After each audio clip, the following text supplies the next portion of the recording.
But you're always on top of current events, and you approach them from a common sense area, which I think people need to discover more of Ian Anderson's current events takes, because you're always commenting on the news and the state of the world in a way that doesn't really lean left or right, just kind of normal, you know? Well, in some areas it does lean left, and in other areas it leans right, and in most areas it's kind of somewhere down the middle. But, I, like everybody else, I have my views, and I choose not to use Twitter and MySpace and these other vehicles to rant and rave and create blogs and generally try and get attention through cyberspace graffiti, which I abhor. I think if you're going to express your views, you either do it privately and personally amongst friends or family, or maybe over a beer in a neighborhood bar. But other than that, if you want to bring it into the public arena, I think you should do it in a more calm, considered, and perhaps more scholarly way. Bring it out with a sense of argument, and also to demonstrate that you can see two sides of the story. Because one thing that I've really learned from traveling around the world, meeting all kinds of people, playing to different people of different persuasions, different backgrounds, different cultures and religions, and so on, is that there are always two or even three sides to any argument. And right.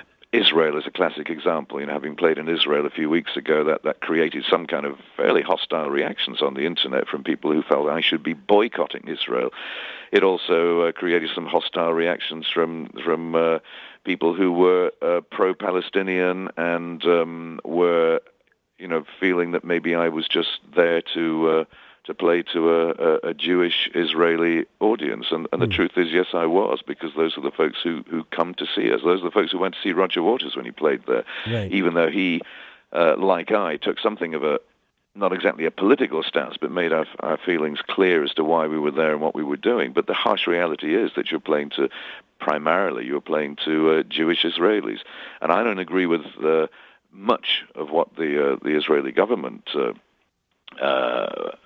continues to do, but nonetheless, to boycott the country is too simplistic reaction. And when I was there, I took the opportunity, as I intended to do a couple of years ago, to highlight and to do my concerts in aid of some charities that promote coexistence, primarily through children and education, bringing Arab and Jewish families together in an attempt, I suppose, to find through a future generation people who have got used to the idea that coexistence and mutual respect is the only solution for a problem that can never be solved by the gun, by the bomb, and by the kind of violently opposed reaction on the behalf of stereotypical individuals who just see a single point blank staring into the barrel of a gun solution. It can't work that way. And the future is in the hands of the women and the children. It's right. Not in the hands of those either those gory politicians or the predominantly male terrorists who are essentially football hooligans with a vaguely formed political purpose. You're right. So that's an example of the stuff that we encounter, and I guess you begin to realize that you have to do things in a gentle and careful way, and sometimes, like anybody, you'll put your foot in it. You'll say the wrong thing, or perhaps just put the wrong spin on something. But that comes with the territory. I'd rather be engaged with these things than just pretend they don't exist. Right. And a government doesn't represent the heart of its citizens. And artists understand that. No, well, in a democratic system, it ought to do. But of course, right.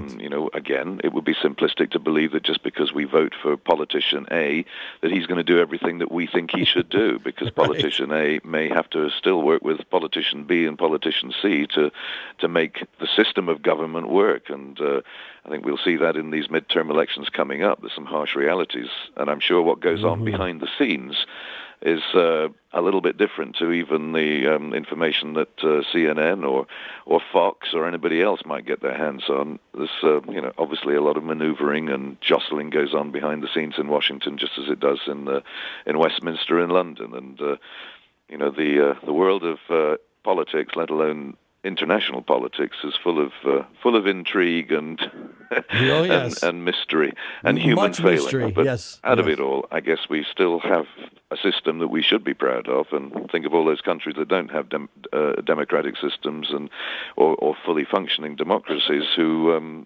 And we can name, obviously, quite a few of them that we're very glad we don't live in. Amen. And we're talking with Ian Anderson. Now, your music has always been a marriage of varied styles, folk and blues and jazz and hard rock. And your lyrics have always been provocative and intelligent. Can you cite some literary influences that you may have had?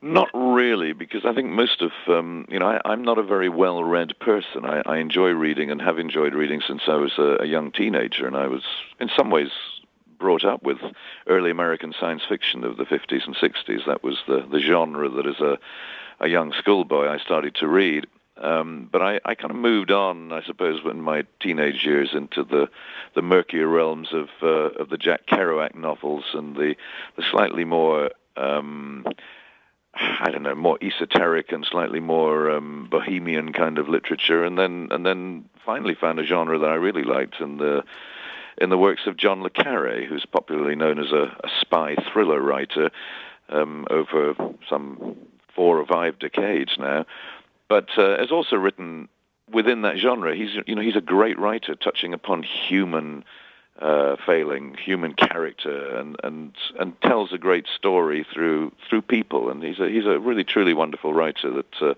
I continue to read and reread this.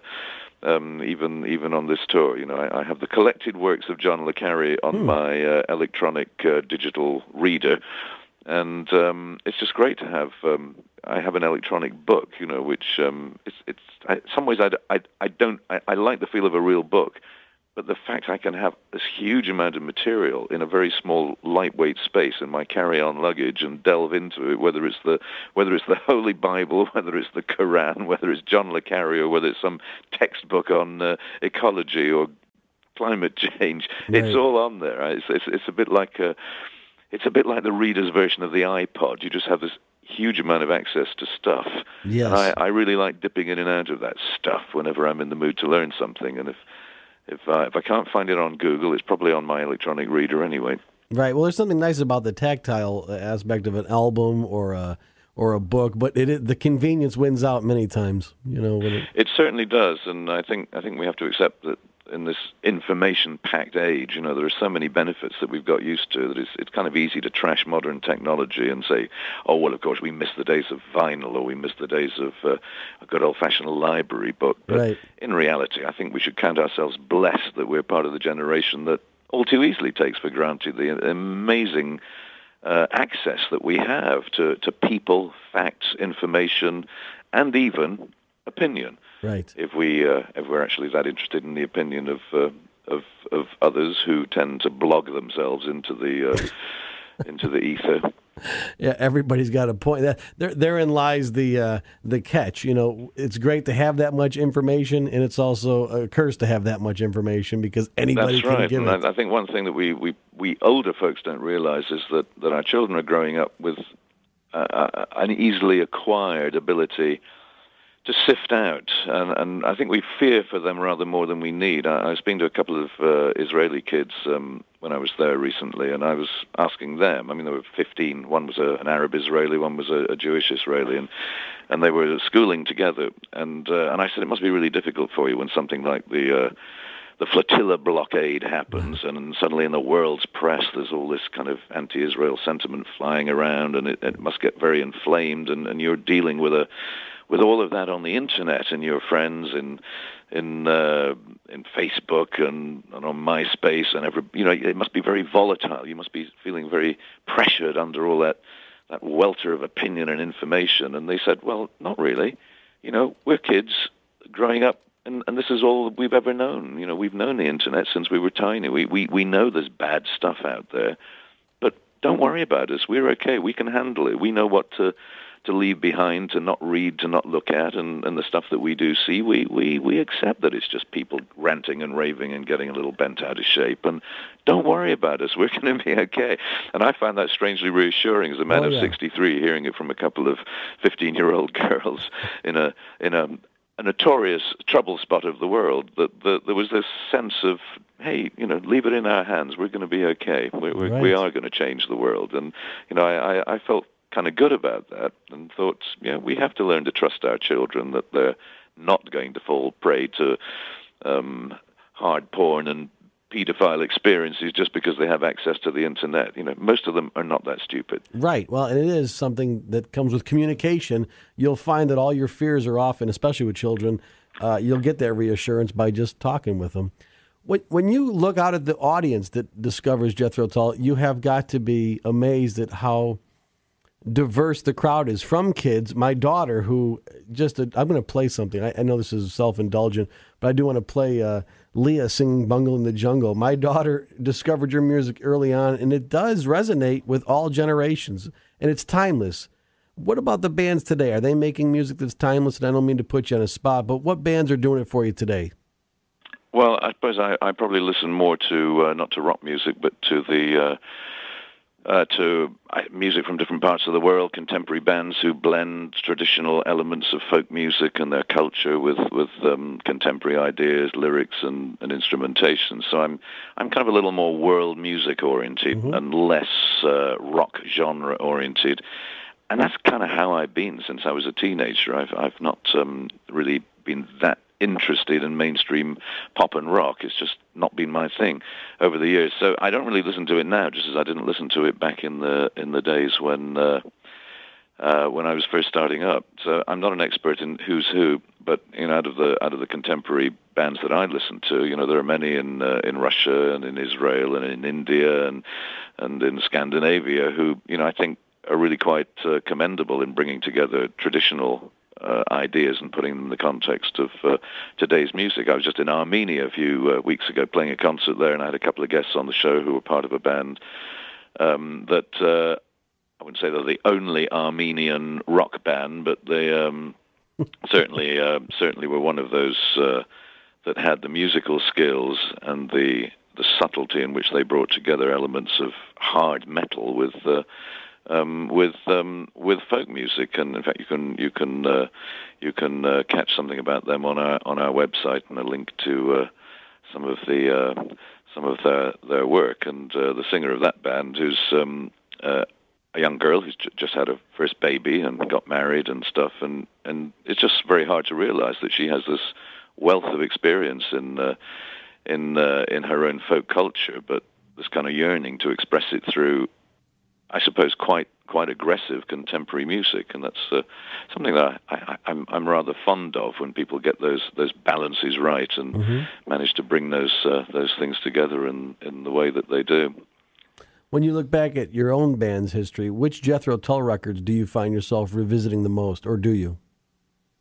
Well, I do listen to them a lot because, of course, I'm always having to go back and find songs from years before and relearn them to bring them into the stage set, perhaps for a few months or just maybe even a few weeks. And so I'm always kind of going back and checking stuff out. And I was going through the whole of Thick as a Brick a few weeks ago at home, just to see how I'd played all of that and how difficult it was, or not difficult as it turned out, to remember it and play it again.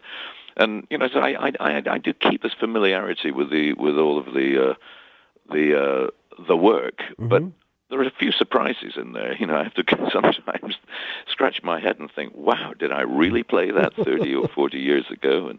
And sometimes, I'm quite impressed with what I did. Sometimes I have a little inward private groan at some of the things that I've done. But, most of it, I think, provides a bit of a feel-good factor for me personally. I think most of it I'm pretty pleased with. Amen. Oh yeah, just incredible music, an incredible artistry. And Ian, thank you so much for being with us today. It's a real honor to talk with you. Very good to talk to you. Thanks a lot for having me on.